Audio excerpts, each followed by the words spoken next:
right. Michael Rosenbaum, come on down.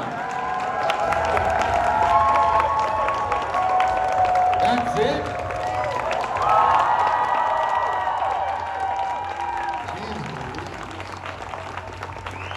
So this guy is the best Lex Luthor, right?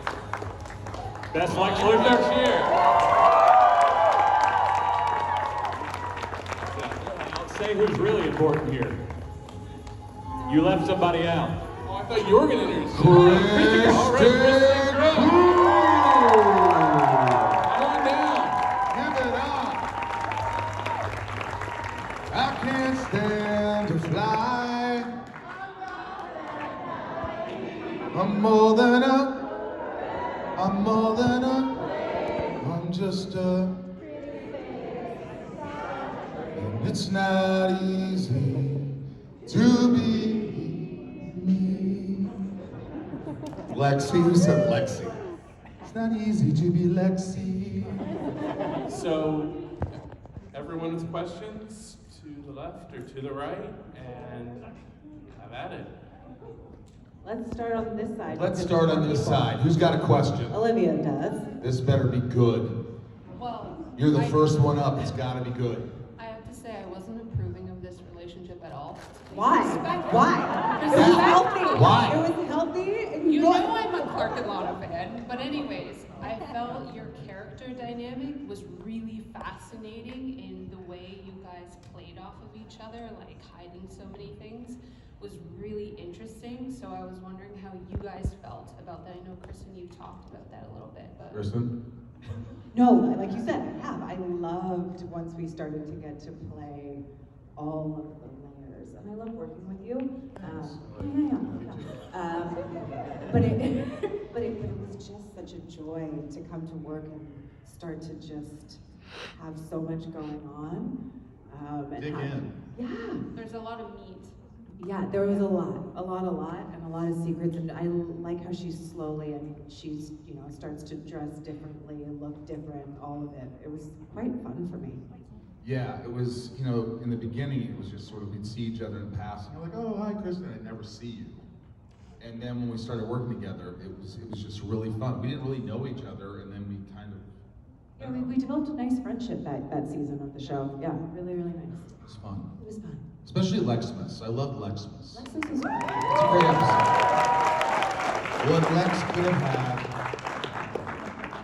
Left side. Hey, Kristin. Hi, Michael. Hello. Hi. I have a question for you. I view fame as somewhat of a superpower. And, I mean, you can just acknowledge us, say hello, and it makes our day. That's a really cool thing. How have you been able to use your superpower, and I know there's a downside to it, how have you been able to use your superpower of fame to do good in this world? I thought you were saying fame superpowers. Oh, I was fame. like, very confused. Yeah.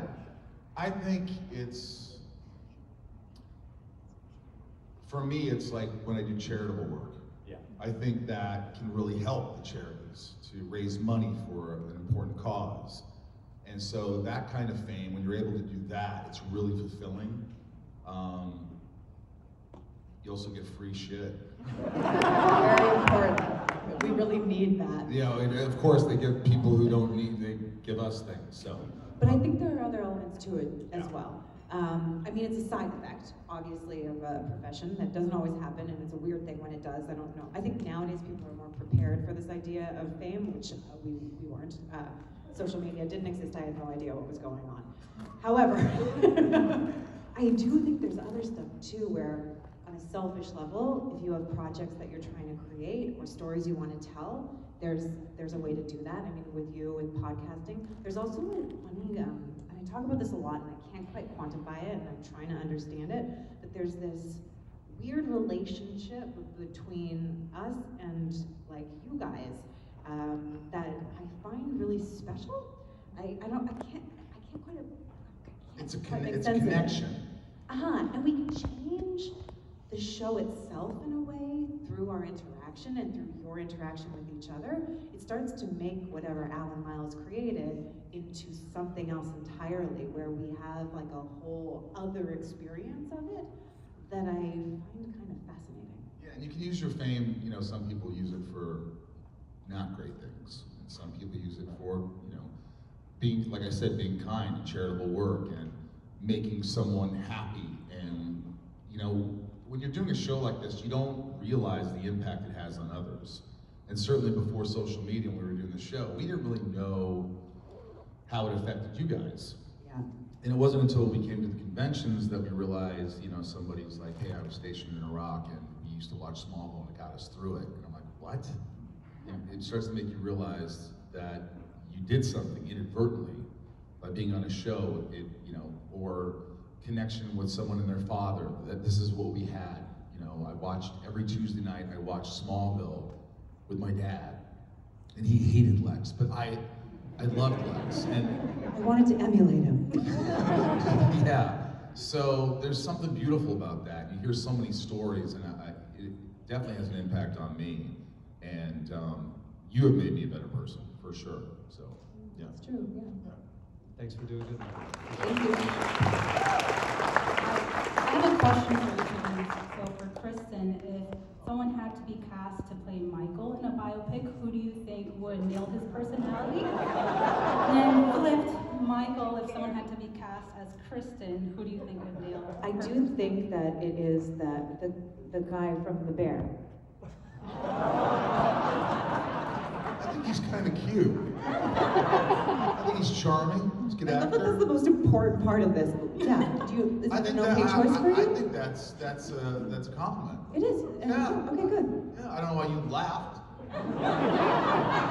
I was hoping for Ryan Gosling. I mean, he's so good he could pull it off. Yeah. Kristin. That's tough. It is. I'm so unique. I don't know, like a young Angelina Jolie. Whoa. I don't know, or who's the woman from Lost? Angelina Jolie? Yeah, well, in terms of her, she's sort of stunning, her outer appearance. No, Right. personality. Well, I'm talking about appearance here. Although, with Angelina, You're like, pleasant to what? look at, and you're also having Angelina Jolie's depth. Thank you, Michael. You're welcome. Thank you.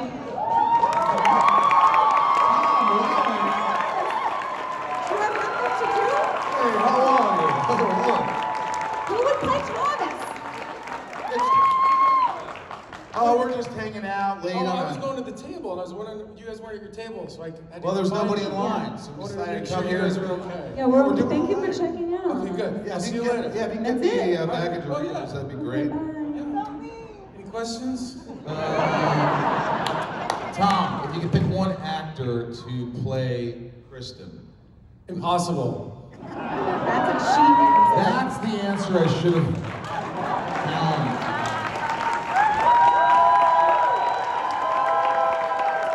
Ladies and gentlemen, Thomas Welling. All right.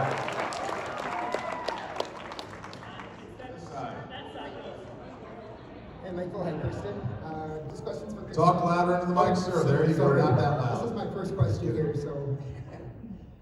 Kristin, you were the best part of season 6. Your performance was. Thank you. It was so interesting to watch with Wanda being such an internal person, and you every episode it seems like you evolve. You were just talking about how you changed outfits and stuff, and just thought that was great.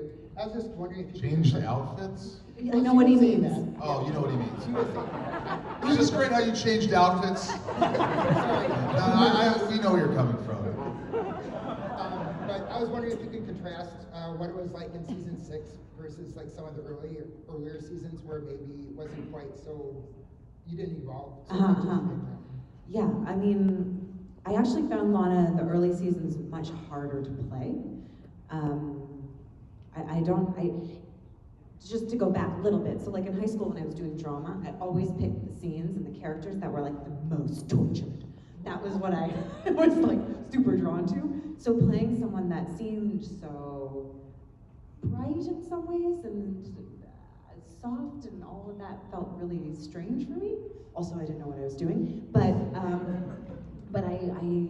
the shift is so distinct, where everything she's feeling and thinking is kind of being hidden and only released in very strategic ways, means that she is constantly in this analysis of what to reveal and what not to reveal, which is much more of a villainous standpoint. I feel like often the good people are much more open.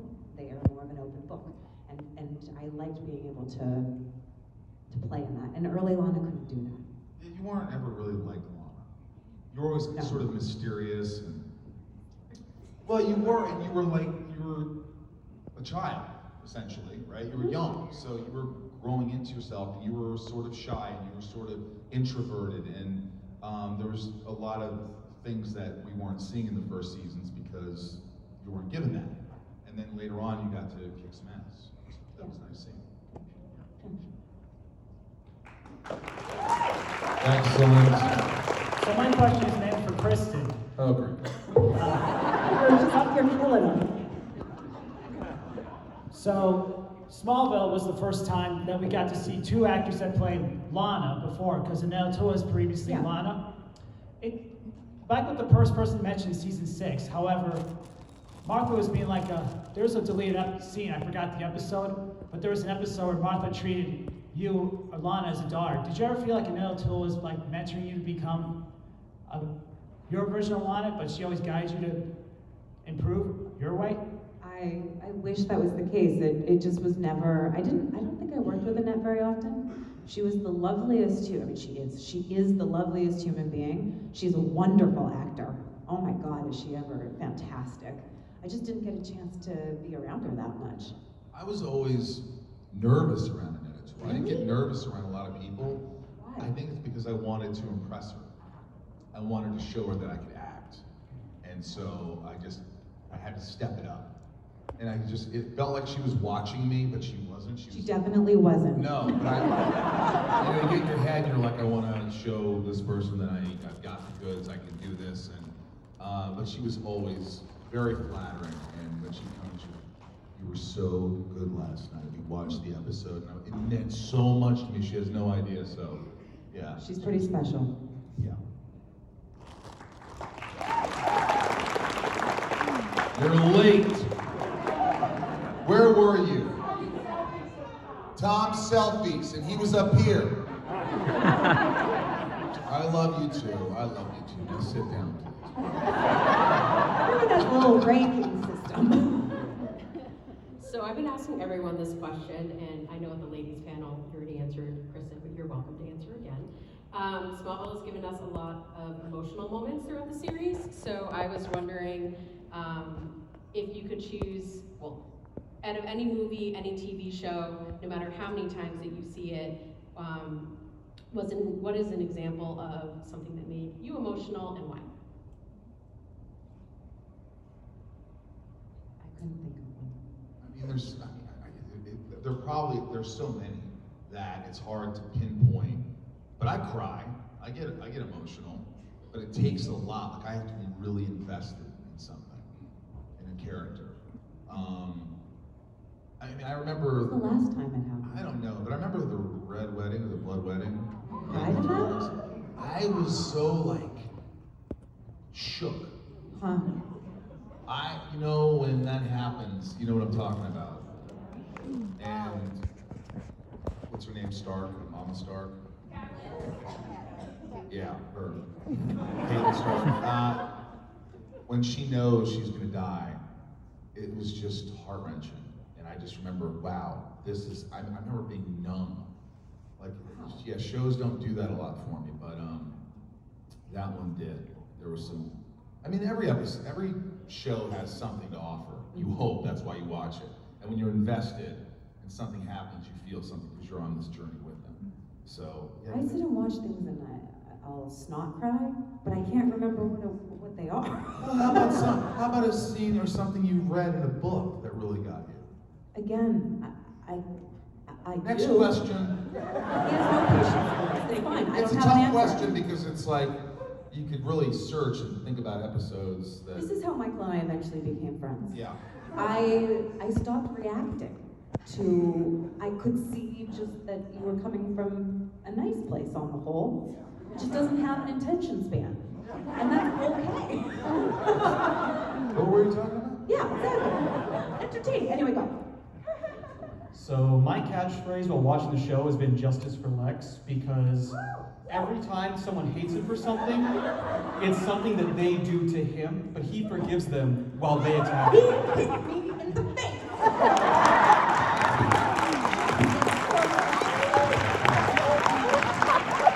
But they cut the part where she smacks me first. That was the one thing you can't be forgiven for, I'll give you. No, I think you're What a right. baby, a pretend baby. I think my father did that. I just can't imagine Lex doing that. I was horrified when that happened. I was horrified when that happened. I was like, he didn't want to. And this was just like a couple of months ago. When you realize what happened. Yeah. But earlier on, if you're talking before those moments in the first 5, 6 seasons or whatever, there were a lot that, you're like, well, they've been lying to him, they've been deceiving him, they've been, look at Jonathan Kent, what a dick. He never gave me a chance. I agree with that. And my father, he tortured me, I threw him out of a window. You can blame me for that? So my question with all that is, how much of it was, obviously the characters influenced each other, how much came from the writers and how much did you get to put in your own thoughts and feelings of your character to make that development happen based on what everyone was interacting around you? For me, I always, in the beginning, I would email them or call them and say, hey, it seems like he's pretty, dark here. We know you're going to play it more ambiguously. We know you're going to not play to that. I always fought that, and I wanted it to be. He's more stoic. He's more. You don't know what he's thinking, and so I just tried to push that through all the seasons as much as I could until he lost his shit a little bit. Question. Do you think that if Lex had the positive reinforcement and different sort of, even if he had some support from Jonathan and maybe Clark was more honest with him, yada yada, do you think that he had a chance at? Like nature nurture kind of thing. Yeah, I mean, yes. Yeah. Yes. I think your upbringing. Yes, but I mean, do you feel like there were choice points? Like, if something had happened differently, do you see him having a different outcome? Yeah. I think if you're given love and patience and direction and someone shows you they believe in you, all these things growing up in your developmental stages, it has a huge impact, a major impact in your life as a child. So love your kids, try to be patient, try to teach them. If they can't get something that you think they should get, just keep taking your time and don't get upset with them. I think that is so important to who they become.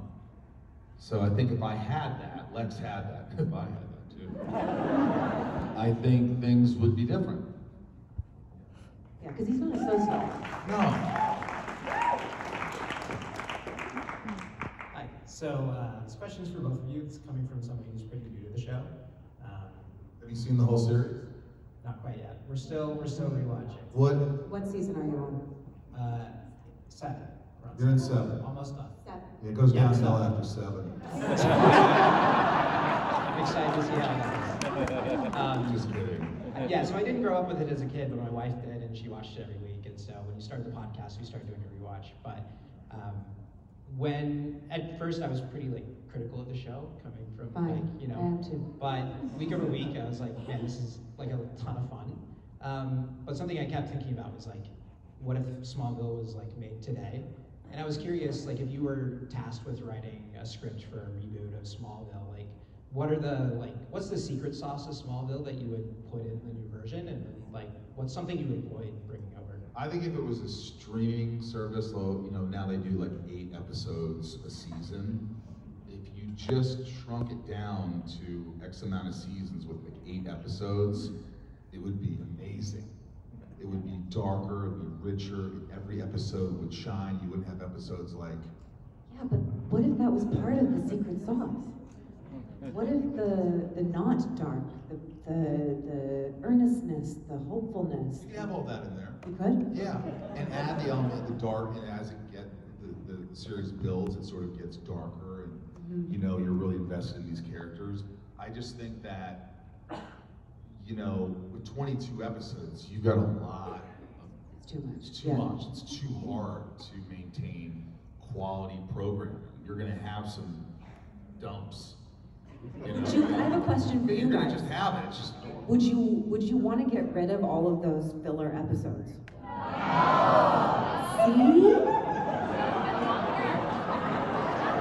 That's part of it. if you could get Some of them- 8 awesome episodes that just are gripping, that are just no freak of the week. You want freak of the week? It gets a little old, but I understand. I do understand. There's some freak of the weeks that work. I just think that was sort of heavily relied on in the beginning, which I understand why, because you're making 22 episodes and you have to have the filler. But for me, I want to binge watch and just, I can't wait. I want the story to be pushed forward. I don't want to have like a great episode and then go, what happened to the storyline? Why don't we stay with that? That was good. Are there any shows that are 20-something a season that you love? I doubt it. It's a taste thing. That's a Yeah. totally different. You want like a serialized, like really tight story, really intense, and I don't think that's what everybody. I like Lost. Okay. Yeah. Lost. I mean, it got a little crazy. I'm trying to think. You know, like different strokes. Next question. Thank you. But I understand where you're coming from. I'm just being honest. Hi, Michael and Kristen. I was wondering if the talent had a karaoke night, what song do you think your characters would choose to sing? I can't stand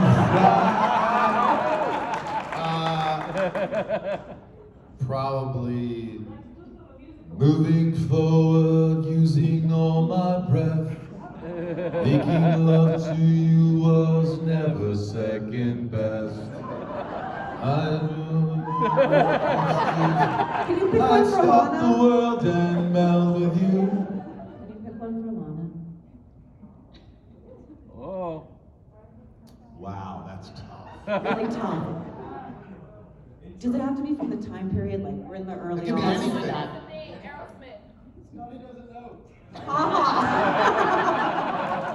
It would be a Lana song. Lana song, like is she emo? What does she? What was that? It's gotta be tragic. Yes, tragic. I think Sarah McLachlan. Yeah, maybe. Love me tender by Elvis Presley. Love me close, maybe love me less. Love me, high school football coach. Maybe we could have.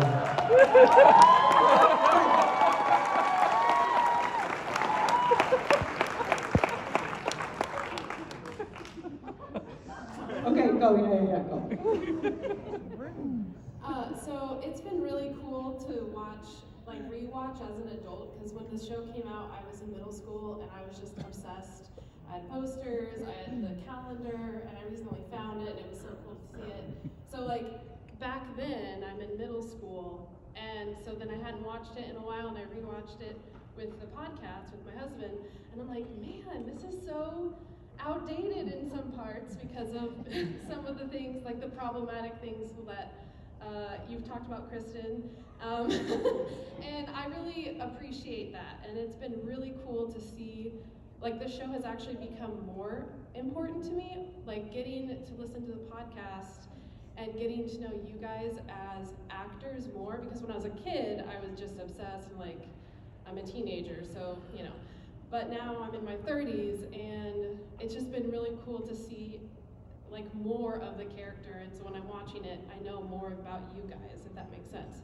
Yeah. And so it just means a lot more. So my question, I kept on trying to think, what do I want to ask them? And I actually just want to know, like, what more about you guys? What are more of your, like, if you had to pick a book of fiction, or any kind of book, it doesn't have to be fiction, but your favorite book that it's like your comfort book that you go back to over and over again. What? You're more of a reader. I am more of a reader. Or, Like, read or nonfiction. movie. Or movie. I like nonfiction. I like history. I like I don't like World War II, but I like reading about World War II. I like reading how it all happened. I like history. Yeah. But would you go to a horror movie again and again as a comfort movie?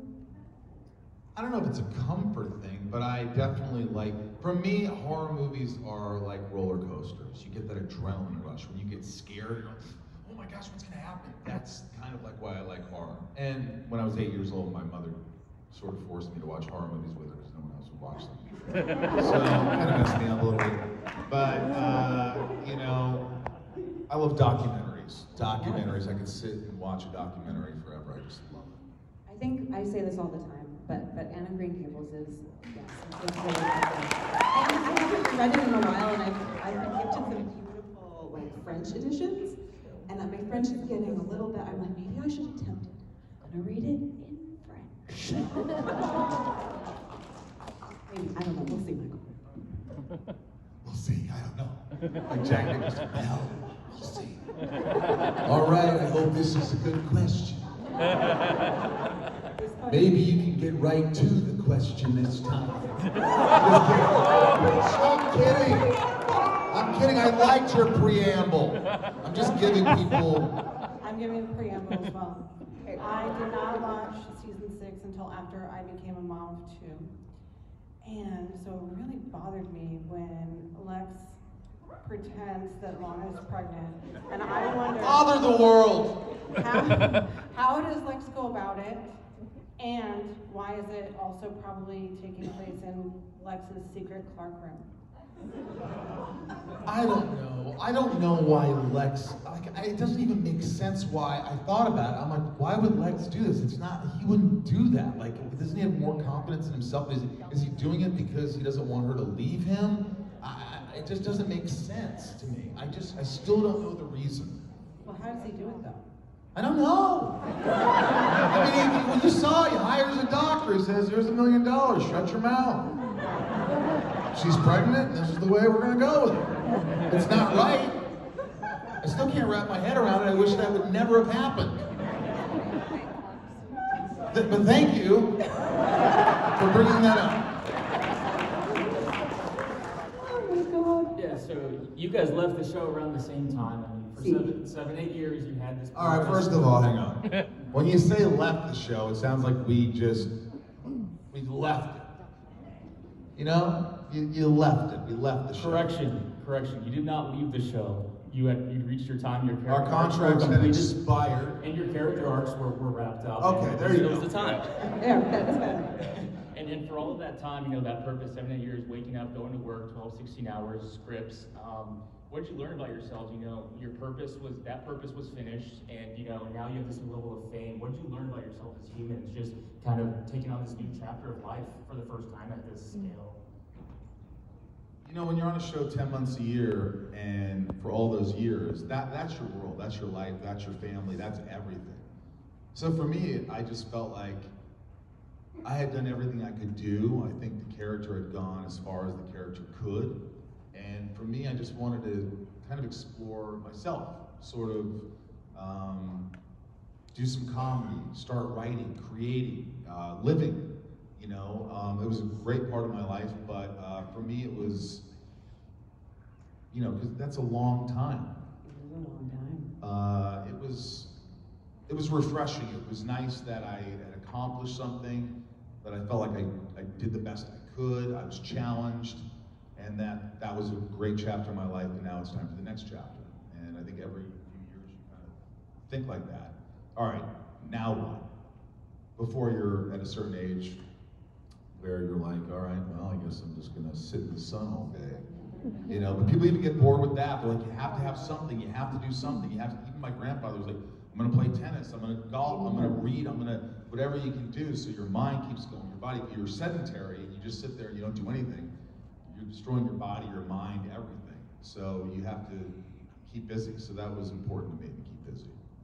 Yeah, it's a really tough question to answer because I was there from 19 to my mid-20s, and all of us who have reached that point, there's some of you who haven't yet, it's a big learning time in your life.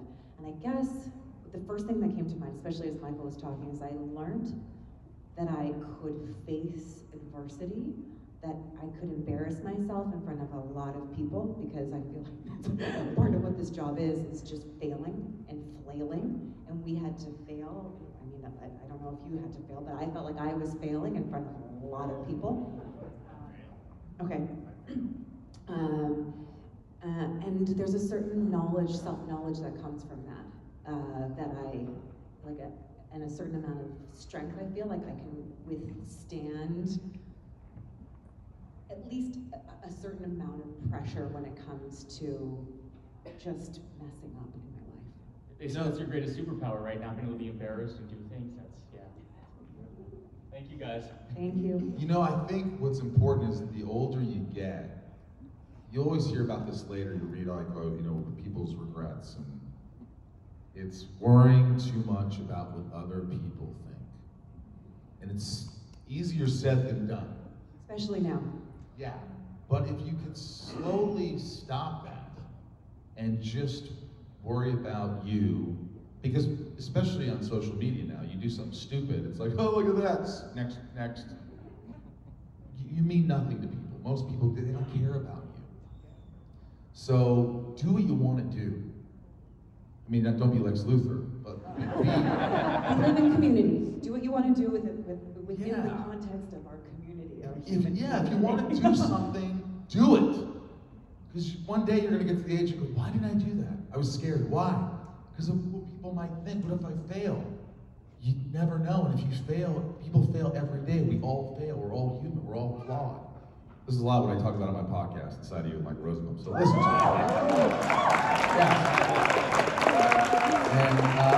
So a lot of actors come on and we talk about that. And, you know, it's facing adversity, like she talked about, and how you deal with that. And the older you get, hopefully you'll learn to deal with it more. And you're like, hopefully, yeah. Yeah, you just got to keep working on it. So, yeah. Thank you. Hi, Michael and Kristin. Thank you both for being here. I've recently just watched Smallville. I finished it last week with my wife. Oh my God, so many newbies. You both gave great performances. I really liked how the show uses horror elements quite often. And horror fan, and Michael, I just heard that you're one as well. So everyone frequently talks about the famous ones like Shining, Psycho, Jaws, Exorcist, but there are good ones like, in my opinion, Eyes Without a Face, Ginger Snaps, and wow, Ginger Snaps, Canadian. Ginger Snaps isn't bad. It's all right. Yeah. It's not amazing, but it's good. I like it.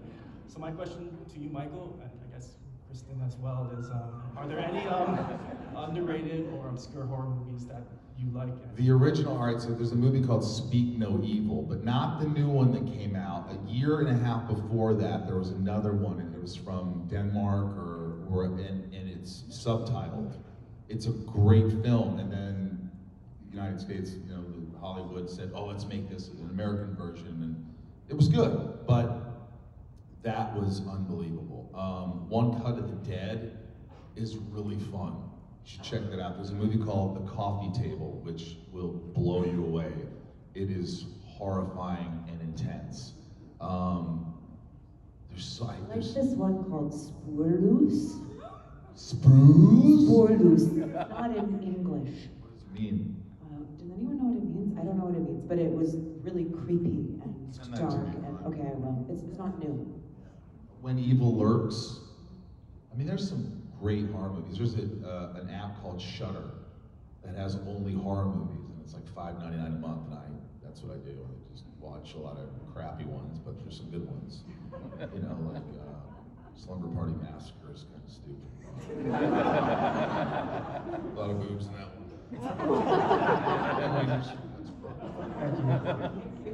Hi guys, my question pertains more to Michael. So earlier you interviewed David Tennant on your podcast, and I was curious, if you could do a role swap with David Tennant, which one of his roles would you want to play? I love Broadchurch.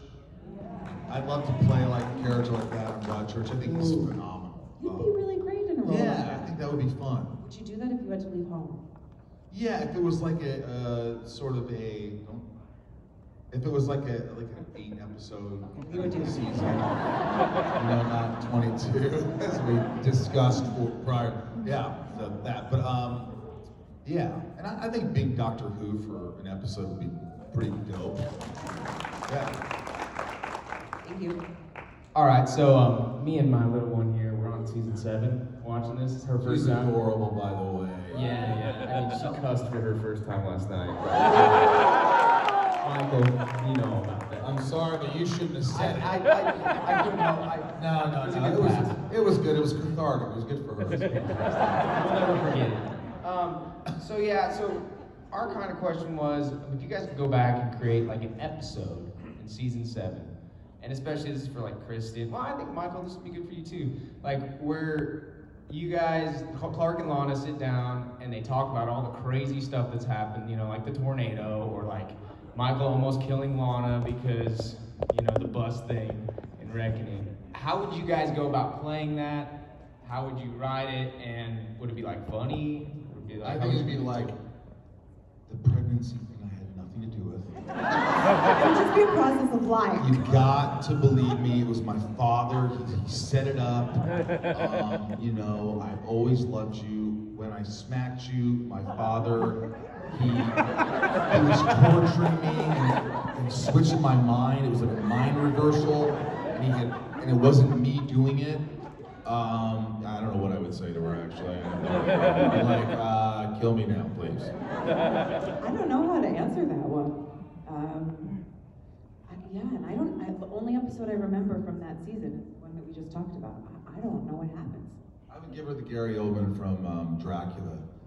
I love you too much. Kind of their vibe. I've lost oceans of time to find you.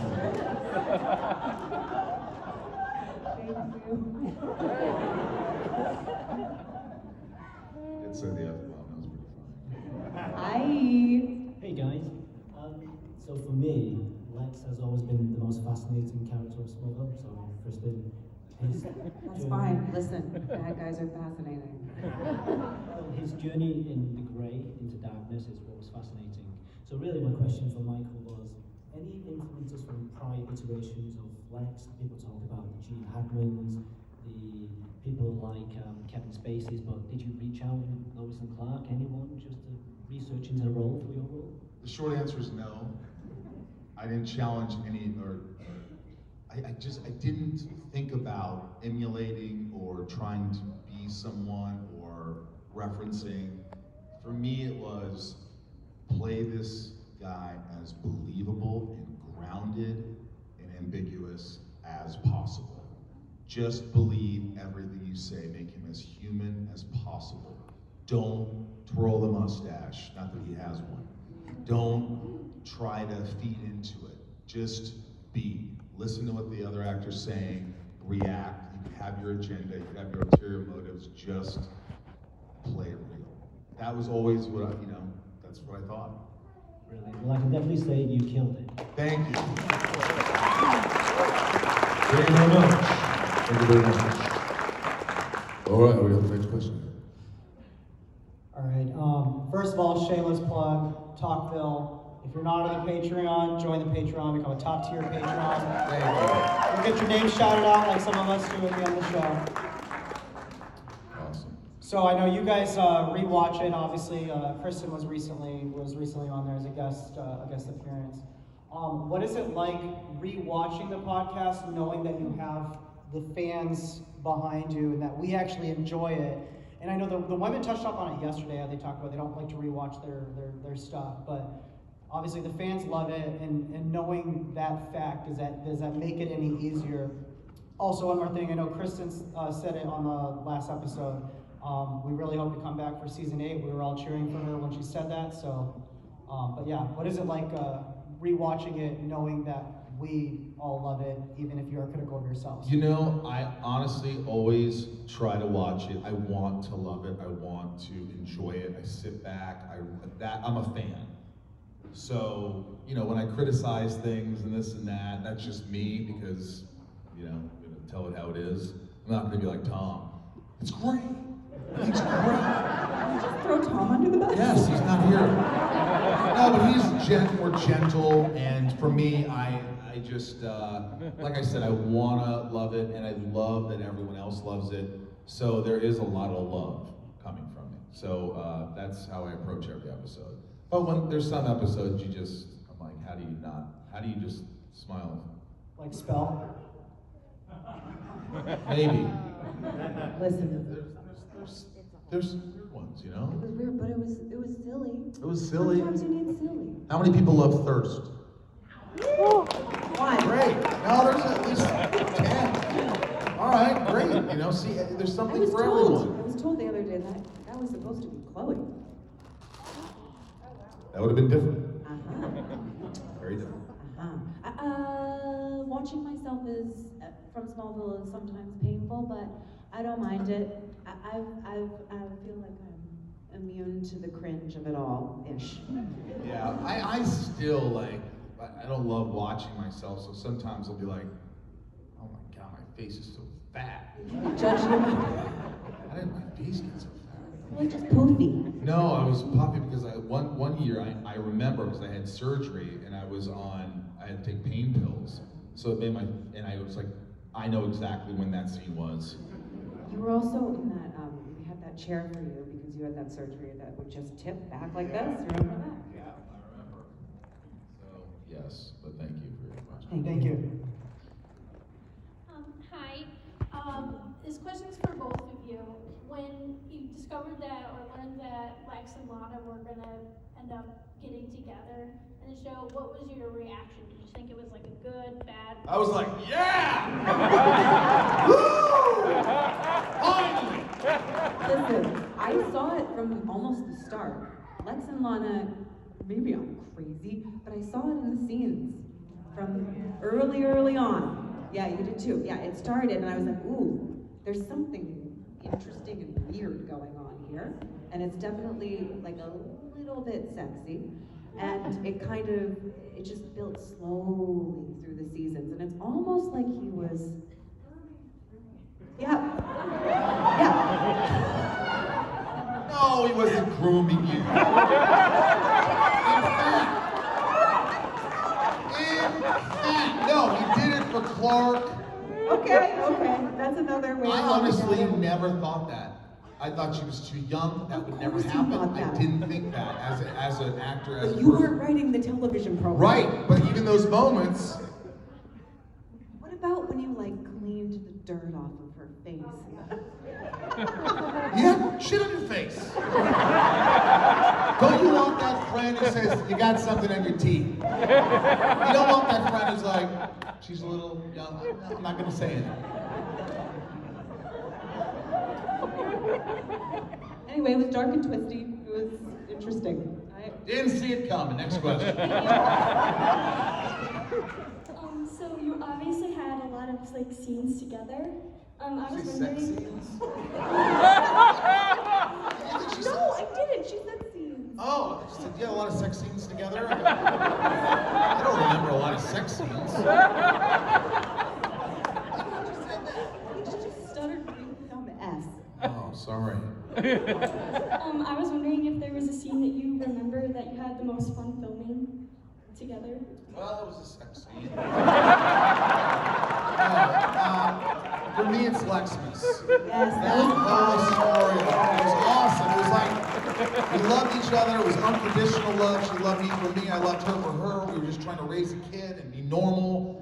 And that was beautiful. Yeah, it was really, really fun doing that. And Lana was so, light. Just Lex light was and light. breezy. It was so Yeah. fun. We never got to do that. Yeah, it was like a Febreze commercial.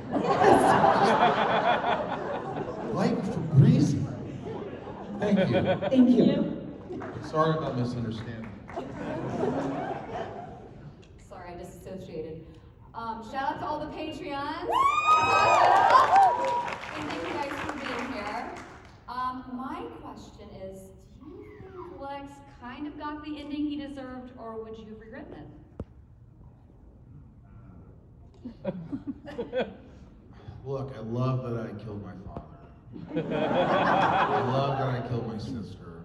I thought I wanted to see him go dark. So it was good. I think that they could have done it a little earlier. They could have, it's like they threw everything at the last season. and I wish they would have sprinkled a little more in season 6 into 7 into, you know, but ultimately I was pretty happy with it. Yeah. Thanks, Michelle. Thank you.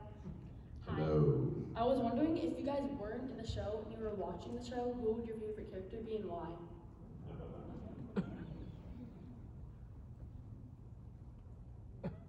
Are you just gonna say yourself? No. I mean, Lex is one of the most, I mean, so is Lionel. They're both really interesting characters. I don't know. yeah, I mean, it's okay to say it, but I'm not gonna be like, well, I want to be Lana. You don't ask if you want to be them. Right. No, I don't know. That's a tough question. That's a tough question. I don't know the answer to that question. I mean, yeah, Lionel could be a cool character. Maybe in a few years I could play a Lionel. Martha Kent is like probably the most healthy, lovely character. Yeah. Zod. Wait, was I Zod? Yeah, you are. Well, who's the other guy? The James Marsters. Brainiac. Brainiac. Cool, right? I can do that. Leanne, what's your question? Okay, now I'm on the spot. So quick shout out again, like Michelle, to patrons to Topville and the side of you. You are a mensch, Michael. Thank you. I've been through hell and back, and you've really helped me. Thank you.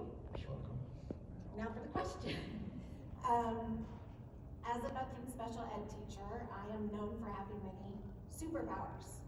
So, do you guys have any? Like, what do you consider your superpowers? My superpower would be. I think I could. My dad always said that. Farting, yes. But I think I have an innate ability, I think that to make people feel comfortable or happy. Yes. And so I think I love that about that's And you're good at bringing people together. yeah, I like to bring people together and like people to feel good about themselves and life and yeah, that's You also have a really good way of like taking the piss out of people while they feel loved. But enough about me. You. I don't know. I mean, I think that Brilliant, well-read, charming. Sure it is. How about I think I'm pretty good at seeing things from a macro perspective. Like I can see pattern situations over, like I can pull myself out and see something. I think I'm good at that. I think, yeah, kindness. I think you're incredibly kind and supportive, especially with women, you know, and younger women. And I think that's tremendous and shows you who you are. And I think that's a superpower. Thank you. Yep. Hello, sir. Hello. So I've been watching Smallville. I'm on season 5 right now. So many new people. Yes. So they spent years building up Lana and Clark. Did you know from the beginning that it would end with Lois, or was there ever talks with the studio to make Lana endgame? Back in the olden times, I don't think we had alternate universes as much. I think it was always just going to be the normal ending. I never thought about it that much, to be honest, because the show was its own thing. So, yeah, I mean, yes.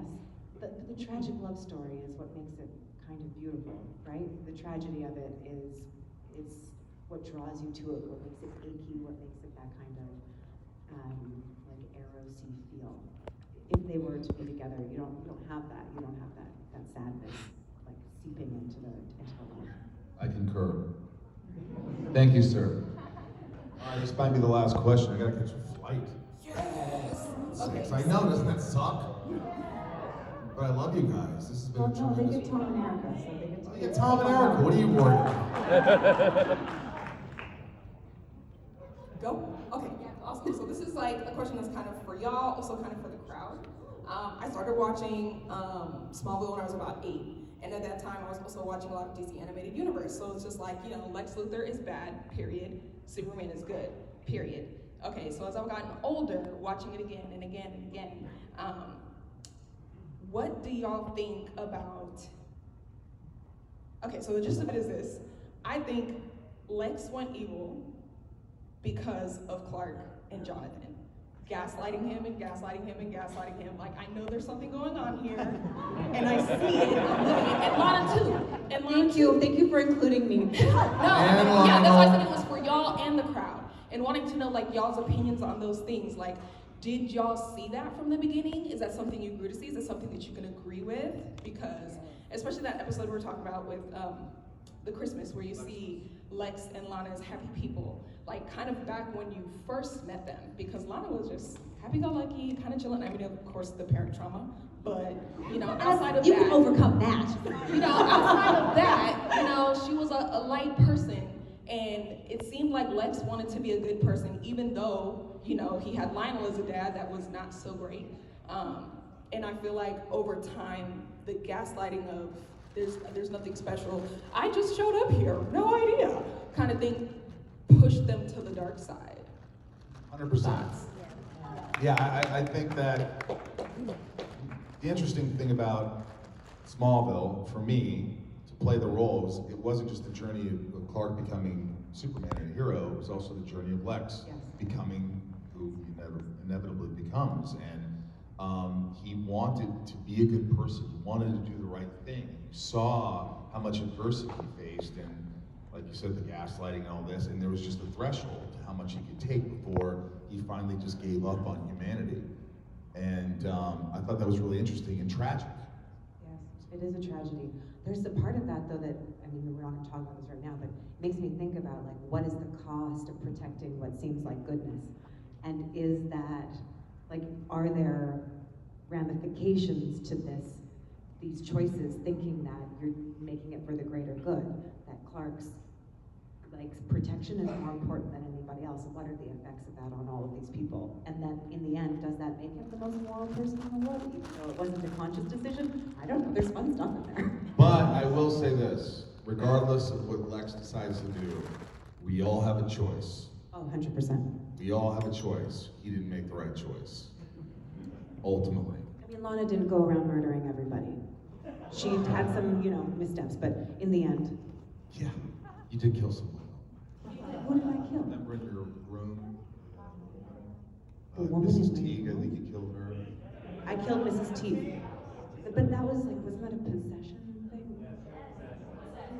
All right. Possession is 9/10 of the law. Michael's got to catch a flight, but I brought a friend that has one more question to ask. Who's coming? Will our Ladies and mystery guest gentlemen, please Eric show Johnson. I love you guys. Thank you so much for an awesome weekend. This has been amazing. And I hope to see you next year. We're going to make it even bigger and better. And come on the cruise and make sure you listen to the podcast, for God's sakes. I love you all. Thank you.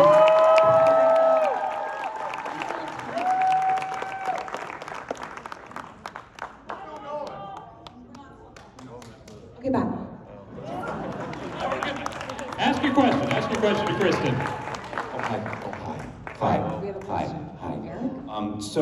Hi, a big fan. Sorry, I'm a little nervous. Season 1, which is a personal favorite of mine, was there a moment in season 1 where you're like, when you thought that the show would be popular, and could you ever imagine having one of your co-stars be on stage with you 25 years ago asking you a question about it?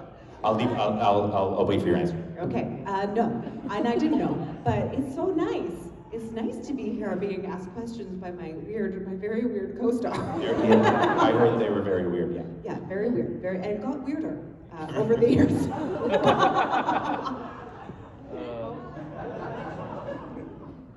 Well, thank you. Thank you for answering my question. Thank you. Yeah, thank you. Thank you. Thank you. Thank you. We'll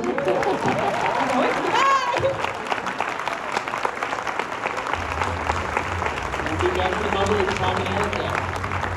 Yes, just give us a couple minutes. Stay seated. Tom and Erica will be here shortly.